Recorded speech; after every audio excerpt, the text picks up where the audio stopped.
rather than getting out and facing Professor Hamilton, right? Yes, this is true. Now, Professor Hamilton seemed very angry as he approached your car, right? Yes, he was running at me and screaming at me. And he even made a comment about your father while he was screaming at you, right? Yes, he did. And you testified that at the time it made you fear for your safety, right? Yes, I was very scared. I'm small, and Professor Hamilton is a rather large male. But Professor Hamilton was only emerging out of the building, right? He had not actually been able to approach your car at that point, right? No, but he was proceeding to my car at a very, quick rate. But despite the fact that made you fear for your safety, even though you were in the car and he was just emerging out of the building, right? Yes, well, I decided to confront him. I was still a little afraid of my safety, but I figured it would be best to confront him rather than leave him upset. Yeah, you felt that you had to protect yourself, you said, right? Yes, to protect myself while I confronted him. So, you did not have the limousine drive away that day, did you? No, I did not. You chose to stay and confront him? Yes, I mean, part of being a political candidate is to confront people when you feel that they're wrong, and I just wanted to talk to him and try and work things out. So you decided to confront him, and to confront him, you reached into the console of your car and you took out a gun, didn't you? Yes, I did it for safety precautions. I wasn't actually going to use it. I was more going to confront him verbally. These were the safety precautions you were taking in order to confront him, right? Yes. He's a huge guy, and I was a little bit intimidated as a small girl. So, by the way, this was a semi-automatic weapon, wasn't it? Objection, Your Honor. Relevance? Relevance? We're going to the testimony of it was a bit of an overkill for her, going and feeling that she needed to have a semi-automatic loaded weapon and be able to approach somebody who hadn't actually approached her, hasn't physically threatened her whatsoever, and wasn't even approaching her car at that I point. think it's just background information, so I'm going to allow it. So you took this loaded semi-automatic weapon, and you took the safety off, didn't you? Yes, I did. It wouldn't be very useful with a safety on. And you emerged from your car to confront, as you said, Professor Hamilton. Yes, I did. Now, you never saw Professor Hamilton with a weapon, did you?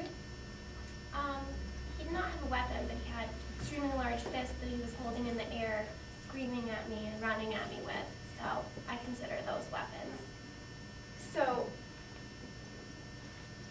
you knew Professor Hamilton from the debate, correct? Yes, I did. And you knew that he was an anti-gun professor, right? Yes, he was. So when you pulled out this semi-automatic loaded weapon on this anti-gun professor, he didn't take a step back? He did, and he calmed down a bit and looked more saddened. But I literally held it right here, not pointing and not trying to be, dangerous. I was just holding it to intimidate him. You weren't trying to be dangerous holding a loaded semi-automatic weapon. No, To I another wasn't. man. To a man with huge fists. No, I was not. Who wasn't waving their fists at you, were they? He was holding them in the air.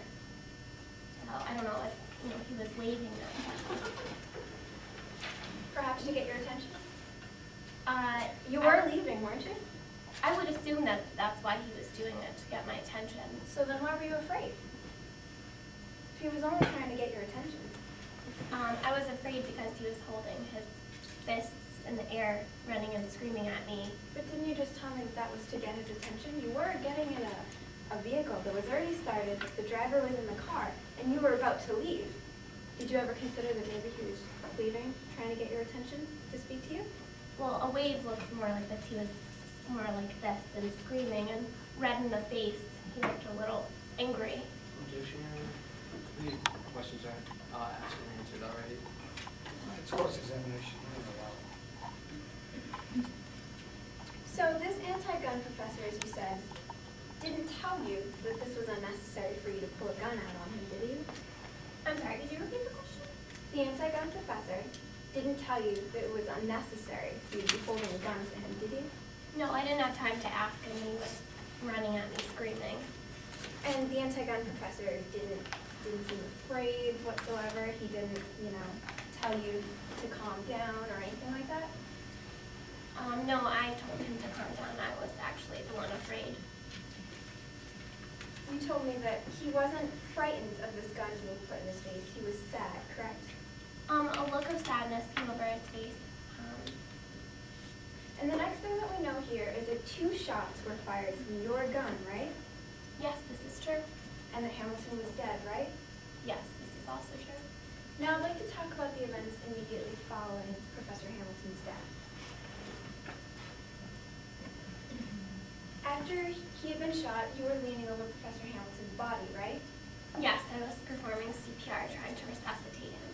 And at this point, members of the media flooded out of the Civic Center, right? Yes, this is true. And they saw you hovering over Hamilton's body, didn't they? I believe so, yeah. And at this point, you were nervous that they would connect you to his death, weren't you? Yes, that's why I held a press conference, so they would know that I wasn't connected. So you stepped away, Yes, I did. and despite the fact that you had just seen somebody supposedly commit suicide, you were able to answer all of their questions calmly and seriously, weren't you?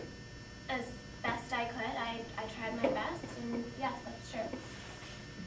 Now, there were several media outlets covering Professor Hamilton's death, now weren't there? Yes, this is true. And you told all of these media outlets that it was your gun that had caused Professor Hamilton's death, right? Yes. And you also told the media that you were there while he was shot, right? Yes, this is true. Well, he shot himself. But you said that you were there while this all happened, right? Yes, The media? I witnessed his suicide. And while the media was there, you went over to talk to the police, yes or no? Yes, this is true. And yes or no, Miss Walton, while the media was there viewing the scene, you left in a police car. Yes, this is true. Thank you, Miss Walton. No further